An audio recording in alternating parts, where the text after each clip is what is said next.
Vamos falar um pouquinho, mais um pouquinho, sobre escrita, sobre criação de histórias e sobre criatividade, né? Em geral, o papel dessas coisas na nossa vida. O pessoal está chegando, bom dia, boa tarde já, né? Meio-dia, boa tarde.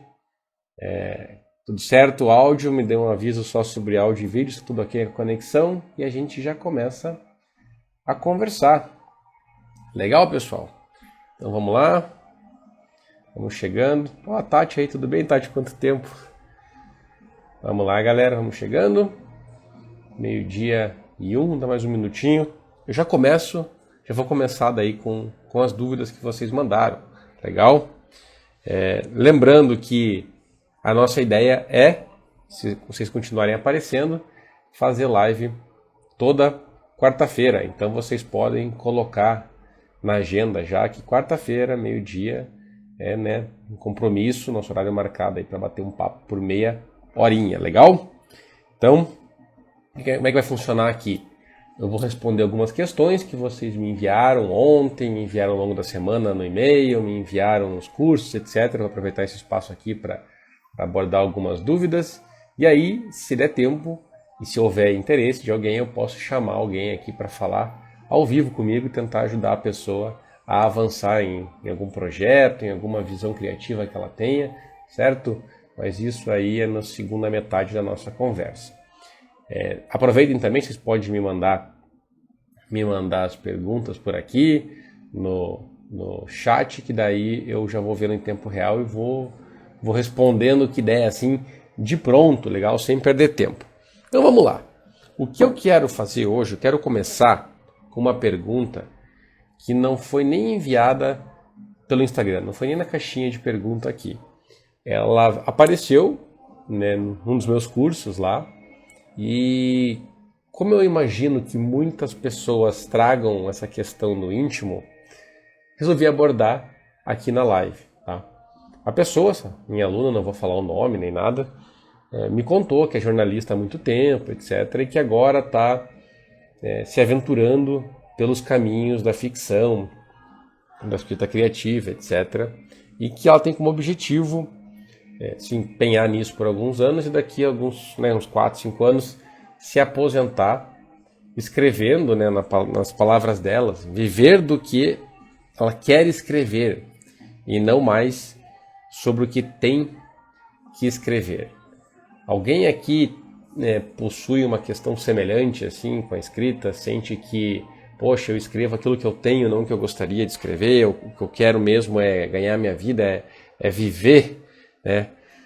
Ganhar dinheiro escrevendo aquilo que eu quero, não aquilo que gera atenção, não aquilo que o meu público, né, tem interesse, enfim.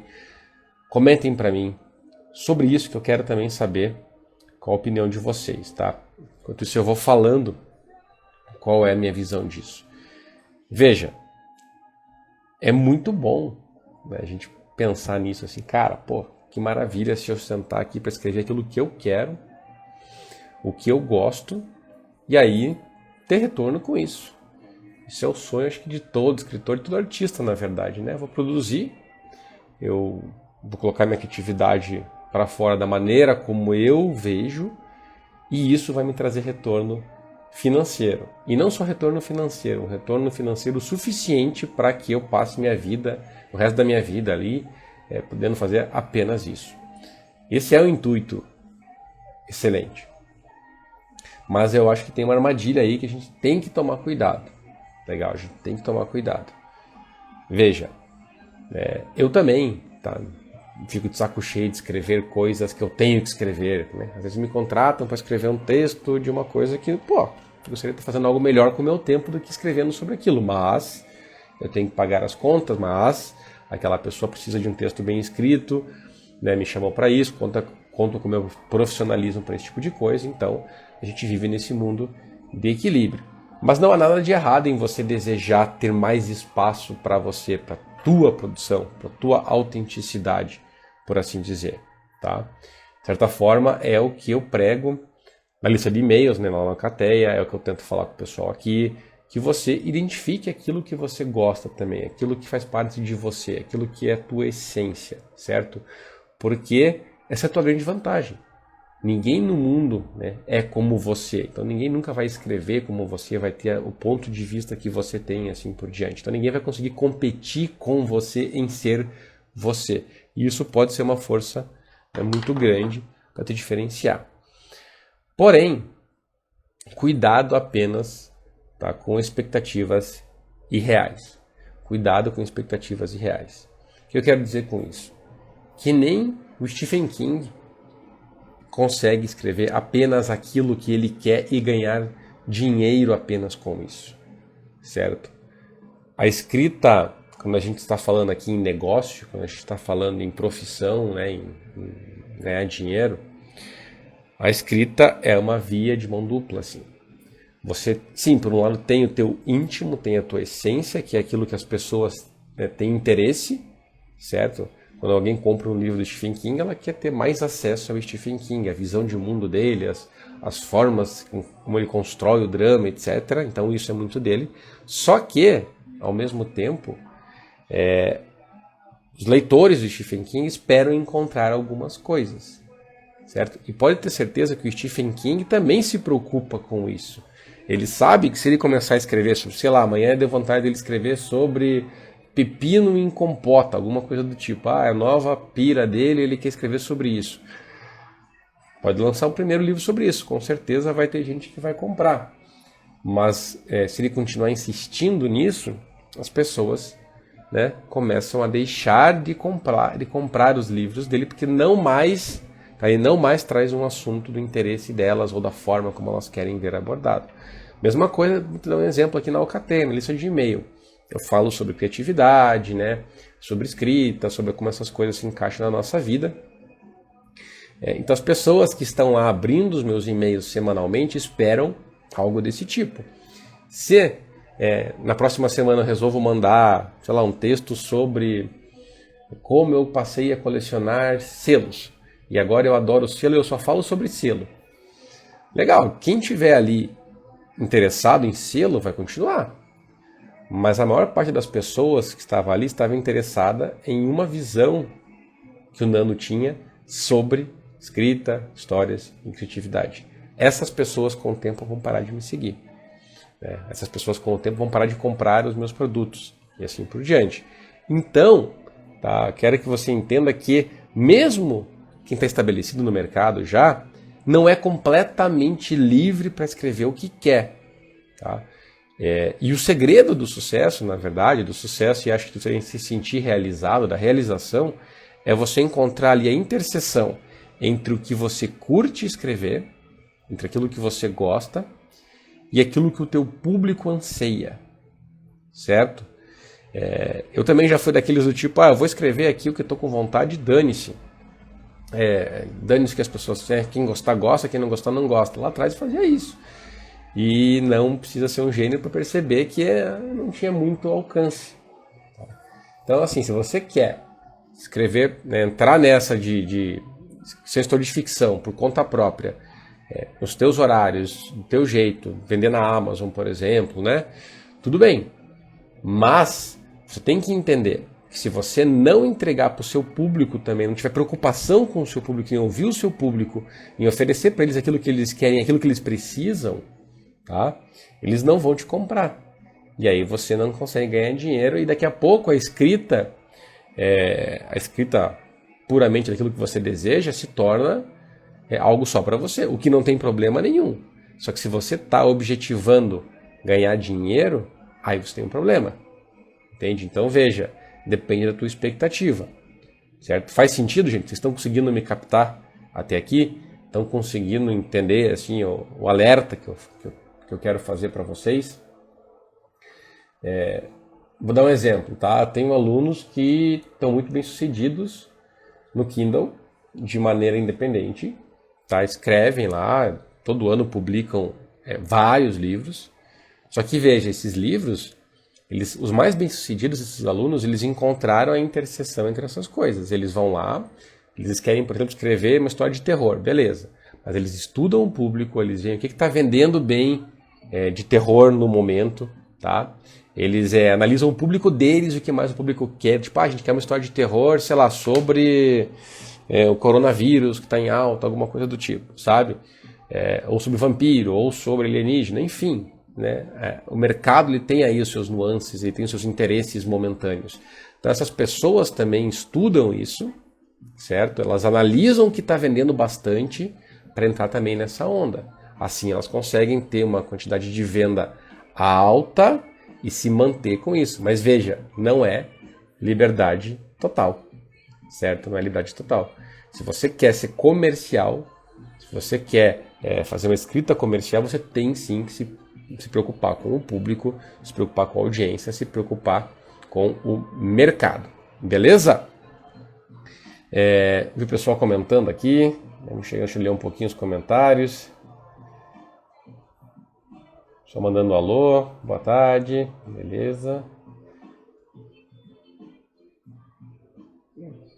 Ó, sim, a Debbie falou sim, isso é questão de ser adulto, respeitar o mercado, né? Lei da oferta e da procura, exatamente, tá? Milagre, assim, não acontece, do tipo, eu vou escrever do nada e vai ser o próximo Harry Potter. Cara, a chance disso acontecer é mínima, tá? Então, assim, não, a meu ver, não vale a pena você criar essa expectativa. Se você quer se aposentar e ganhar a vida só fazendo isso, encare isso como uma profissão. Se você quer escrever apenas com liberdade total, apenas o que você quer, tá? Escreve para você. Aí a gente tem o diário, a gente tem aquela coisa que eu acho super válido, que eu sempre recomendo para a galera, né? Você tem aqui o seu caderno, você está escrevendo para aquela audiência mais importante do mundo que é você mesmo, mas não coloque aí um peso de ganhar dinheiro em cima disso. Beleza? Então vamos aqui para algumas perguntas que vocês mandaram, certo? Quero começar com essa aqui, ó, da caixinha de perguntas. Existe algo que auxilie a aceitar o potencial do primeiro rascunho e finalizá-lo? Vamos lá. Quando a gente escreve um livro, a gente escreve em etapas, tá? Não é que nem a gente vê nos filmes, aquela coisa que o cara sentou, escreveu, e aí tira, tá pronto, manda para a editora e vai ser publicado e é um sucesso. Na vida real não é assim, tá? Então você escreve em etapas. Você tem uma primeira versão, que ela é bem bagunçada, ela é falha, ela é cheia de problemas de continuidade, ela é rasa em muitos momentos, está cheia de erros. Isso é normal. A gente escreve a primeira versão, aí depois, né, que a gente vomita a história ali, a gente tira do nosso íntimo, ela está ali, a gente começa a trabalhar nessa versão, começa a acertar detalhes, a mudar, né, capítulos de lugar, a tirar parágrafo, a criar personagens, às vezes juntar personagens, às vezes você tem um personagem muito complexo que quer dizer muitas coisas ao mesmo tempo, você separa esse personagem em mais personagens. Esse trabalho é feito ao longo do processo, não de uma vez só. E eu vejo que a imensa maioria das pessoas já é travada no primeiro rascunho, na primeira versão. Nunca chega a finalizar esse rascunho. E aí fica naquilo, eu tenho uma ideia, mas a ideia não vale nada, tá? Quero ver o papel ali, o que está escrito, o que você tem para apresentar? Não tem nada? Então você não tem nada. Mas a minha ideia, cara, tua ideia, ninguém vai ler tua ideia, certo? Então você precisa colocar aquilo no papel. E por que as pessoas não conseguem finalizar esse primeiro rascunho, essa primeira versão? A meu ver, tá, na minha opinião, você pode discordar tranquilamente, mas a minha opinião é porque elas querem coisas demais essa primeira versão. Esse rascunho. Elas querem que esse rascunho já esteja pronto, já esteja com os personagens alinhados, já esteja com a trama toda redondinha. E isso não acontece, certo? Se você cobrar do seu primeiro rascunho isso, essa cobrança vai te paralisar. E aí você não termina. Porque ele nunca está daquele jeito e nem tem que estar, certo? Nem tem que estar. O que você tem que entender é que o potencial do rascunho, se usar a palavra potencial, então eu vou usá-la também. O potencial do teu primeiro rascunho é ser escrito, é existir, tá? E nem mesmo precisa estar bem escrito, nem mesmo precisa estar bom, estar médio, pode estar horrível, tá? Não tem problema estar horrível. O que ele tem que estar é escrito. Então você tem que olhar para o seu rascunho e falar assim, cara, eu tenho o potencial de terminar isso, de pelo menos vomitar essas ideias no papel em algo que faça mais ou menos sentido, que depois eu possa ajustar, certo? É para isso que serve o rascunho. É para isso que serve a primeira versão. Não é para impressionar ninguém, não é para tá bom, não é para ganhar tapinha nas costas, não é para ganhar elogio, nada disso. É para você ler depois e falar, meu Deus, que lixo. Mas beleza, é o meu lixo. Não tá mais na minha cabeça, tá no meu papel. E agora, uma vez no papel, eu posso trabalhar nele. Uma vez no papel, eu posso torná-lo melhor. Agora eu posso transformar esse apanhado de palavras e ideias, tá, em um livro, em uma história um pouco melhor. Certo? Esse é o potencial. Pare de cobrar coisas boas demais da sua primeira versão. Isso só vai te paralisar. Ao invés disso, entenda para que ele serve. Entenda o objetivo dele. É jogar no papel aquilo que está na sua cabeça. É simplesmente existir. Beleza? O que mais a gente tem aqui? Vamos lá. Espera aí que o Douglas mandou aqui uma dúvida conceitual. O que considera melhor? Que nos ensina mais? Escrever um livro por ano durante 5 anos ou gastar 5 anos para escrever um livro muito bem feito? Para ensinar? Escrever um monte. Escrever um monte. Tá? Eu diria escrever um livro por ano durante 5 anos. Até mais que isso. Você tem que escrever. Só se torna um escritor escrevendo. Certo? E você termina projeto. Você terminando um livro, colocando no mercado, nem que não seja para vender, colocando aí no mundo, mostrando o seu trabalho, levando porrada. Tá? É isso que vai fazer você crescer. Cada livro que eu publiquei, cara, me trouxe uma experiência depois, sabe? Críticas, sugestões, coisas que eu mudaria. E isso você só assimila, você só consegue ter acesso a isso depois que você coloca a obra aí, depois que ela está terminada, concluída. Tá? Para ser um escritor, você precisa escrever. Chega um ponto, né, e o pessoal sabe que me acompanha, sabe que eu incentivo muito as pessoas a estudarem técnica, a lerem outros livros, etc. Mas chega um ponto que isso pode te ajudar só até certo aspecto ali, só até certa, né, quantidade de experiência. O resto você só ganha na porrada, só ganha produzindo, só ganha escrevendo. Então, nada vai substituir a prática. Então, assim, ó, estuda e aplica, estuda e aplica, estuda e aplica. E a cada aplicação, você dá um passinho para frente. Escreveu o teu primeiro conto, teu primeiro livro, tá cheio de problema, tá ruim, ótimo. Agora no teu segundo, você dá um passinho para frente, se desafia um pouco mais. E assim vai, assim vai. Tem um problema, e nós todos temos um problema de ego, de querer que a nossa primeira obra seja maravilhosa. E não vai ser. Né? Não vai ser. Eu sempre comento o caso do George Martin, que eu gosto muito da escrita dele, assim, acho que sempre me mantém muito preso. Mas eu fui ler os primeiros livros dele lá, cara, eu achava ruim, era chato.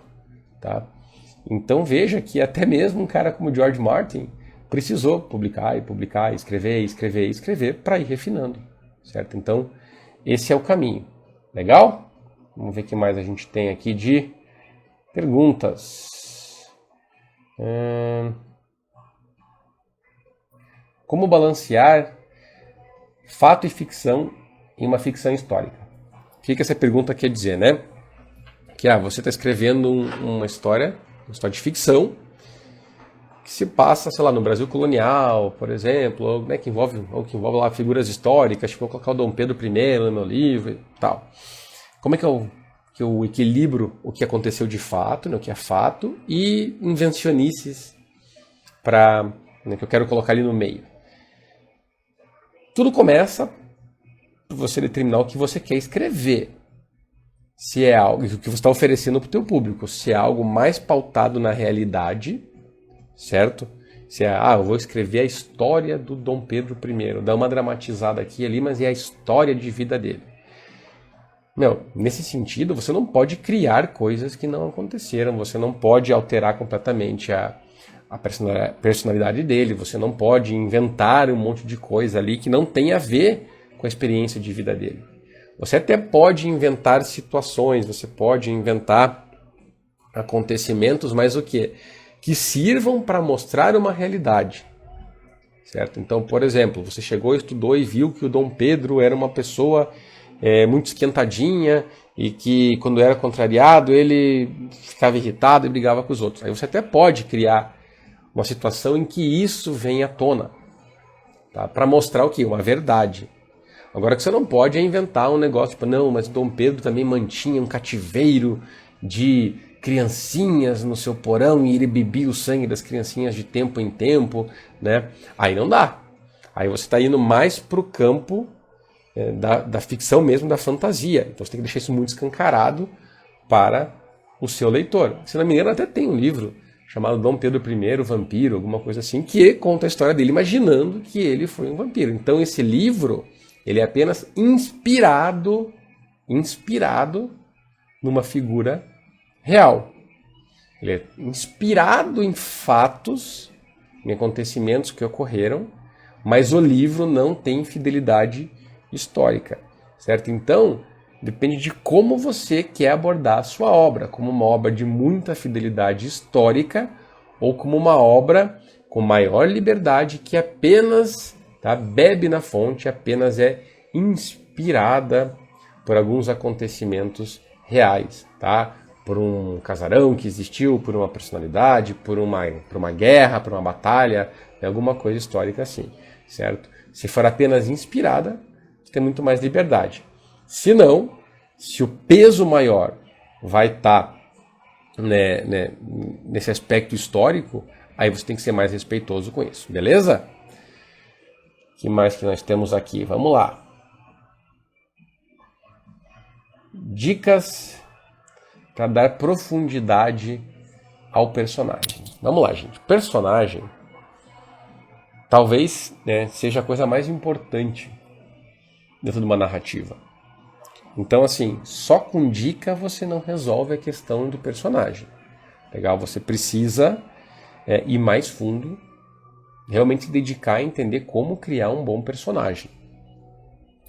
E isso começa entendendo qual é o papel real do personagem. O personagem não é só o carinha ali que vai viver as histórias e ponto final. Ele tem um porquê desse grau de importância. Tá? Você tem que entender, então, qual é a função primordial de um personagem, do protagonista na sua história. E são algumas funções que ele tem. Em primeiro lugar, o personagem ele é a ponte, ele é o vínculo entre o leitor, entre o coração do leitor e a história. Para que o leitor possa sentir tudo aquilo que você está mostrando na história, ele precisa de alguém para se espelhar, ele precisa de alguém para se conectar. Tá? E esse alguém é o personagem. Você só falar os acontecimentos, tipo uma página de Wikipedia, não emociona ninguém. Alguém aqui já chorou lendo uma página de Wikipedia, lendo um sumário, né? Lendo a contracapa de um livro. Não, ninguém chora. A gente pode ficar interessado na história, mas ninguém se emociona assim. Ninguém é captado, tem o seu coração captado por uma história dessa forma. Nosso coração ser captado, a gente tem que se sentir dentro da história. A gente tem que sentir como se aquelas coisas acontecessem com a gente. E para isso a gente precisa de um veículo. E esse veículo é o personagem. Tá? Então, o que a gente quer fazer quando a gente cria um personagem é criar identificação com o leitor. Ao leitor se identificar com o personagem, ele se sente como sendo o personagem. Ao se sentir como sendo o personagem, ele se sente dentro da história e vivenciando os acontecimentos da história. Legal? Mas não é só isso. O bom personagem também é a personificação da jornada. Ele é a personificação da verdade da sua história. Então, quando a gente tem uma história como O Poderoso Chefão, que é uma história, de um homem, filho de um grande mafioso, um cara correto e tal, que se vê forçado a assumir o papel de seu pai para manter a família viva, para sobreviver naquela batalha entre máfias. O nosso personagem principal ali, o Michael Corleone, ele é a personificação dessa grande questão. É sobre quem sou eu, qual lado meu é mais forte. Eu sou um cara correto e tal, que eu falei que eu não ia ser igual ao meu pai, ou realmente um fruto não cai longe do seu pé e eu não tenho como escapar do meu destino de ser tal como meu pai. Essa é a grande questão da história. E o Michael é a personificação dessa questão. Tá? Mas, para não dizer que eu não te dei nenhuma resposta mais prática, eu tenho um método que eu gosto de usar para começar, que é o método dos valores conflitantes, certo? Basicamente, você vai fazer 2 perguntas para o seu personagem e a partir dessas respostas você vai deixá-las em conflito e isso vai gerar profundidade de uma forma meio que natural, certo? Então, o que você faz na prática? Você pergunta para o seu personagem, cara, qual é a coisa mais importante do mundo para você? E ele vai responder, a coisa mais importante do mundo para mim não é a minha família, por exemplo. Beleza, você vai e anota família. Você pergunta de novo para o personagem, qual é a coisa mais importante do mundo para você? Ele vai dizer, é a minha carreira. Né? Já falou família, então tira minha carreira. Ok, você tem os 2 valores desse personagem. Agora você coloca isso em conflito. Você cria situações em que tem que escolher entre a família ou entre a carreira. Desse conflito vai nascer uma profundidade. Mas você não pode ficar só aí, tá? Esse é o ponto de partida. Segue lá estudando aquelas coisas que eu falei. Eu tenho isso nos meus cursos, tenho isso nos meus livros, tenho lá no meu blog, então tem lugar para você encontrar isso. Legal? Acho que respondemos essa pergunta. Vamos ver alguns comentários. Nossa, Nano, isso foi cirúrgico. Já vai melhorar demais uma história que eu estou fazendo. Eu tinha um personagem que sabia que precisava colocar, mas não sabia como. Que bom. Legal. Às vezes isso que é bom na conversa ao vivo, né? A gente tem um estalo e já resolve certas coisas. É muito bacana. 12:25. Gente, não dá tempo de chamar alguém para o ao vivo, mas dá tempo de responder mais uma pergunta, tá? Eu vou puxar aqui da caixinha de perguntas. Vamos para essa aqui. Como faz para acabar com a indecisão sobre o tamanho da história? Romance, novela, né? Entendi. Então você está escrevendo, né? Você quer criar uma história e você não sabe se você faz um conto, se você faz um romance, se você faz uma novela, uma novelete, etc. Beleza. Veja, a resposta óbvia seria falar, depende do tamanho do que você quer fazer, né? Só que se essa resposta for mal interpretada, pode gerar mais confusão. Porque embora uma história curta seja assim definida pelo seu tamanho, esse tamanho diminuto define muitas outras coisas, tá? O conflito tem que ser um conflito único, não tem muito espaço para você colocar personagens secundários ou outros aspectos do personagem, tá? Então você tem que definir basicamente se você quer contar uma história do tipo nocaute, soco na cara, que vai impactar de um golpe só o seu leitor, ou se a sua história ela é diluída. Vários acontecimentos vão trazendo coisinhas, né? Se fosse uma luta de boxe, a gente teria um romance, seria aquela vitória por pontos, né? Round a round você vai minando o adversário, enquanto que uma história menor é um nocaute, é um impacto. Você tem que se perguntar isso antes, tá? Que efeito você quer gerar e como você se sente melhor escrevendo. Tá? Que tipo de história você gosta mais de escrever? Porque tem pessoas que, né, as pessoas falam assim, comece pelo conto, mas não necessariamente. Tem pessoas que se dão muito bem em romance e nunca vão conseguir escrever bem no conto porque elas não gostam, elas não têm essa questão do impacto. Você tem que se perguntar o que você curte e aí experimentar, tá? Uma dica prática que eu te dou é o que você gosta mais de ler? O que você se empolga mais? Com um conto ou com romance, né? Muito provavelmente a sua próxima história, o formato da sua próxima história vai estar na resposta a essa pergunta que eu te fiz. Certo? Certo, galera? Temos mais alguma dúvida? Acho que não. Minha esposa já mandou aqui no chat, vem almoçar, né? Então, quer dizer que está acabando o nosso horário. Mas, muito obrigado pela participação. Já notei que teve uma participação melhor, mais perguntas sendo enviadas, etc., né, aqui do que na semana passada.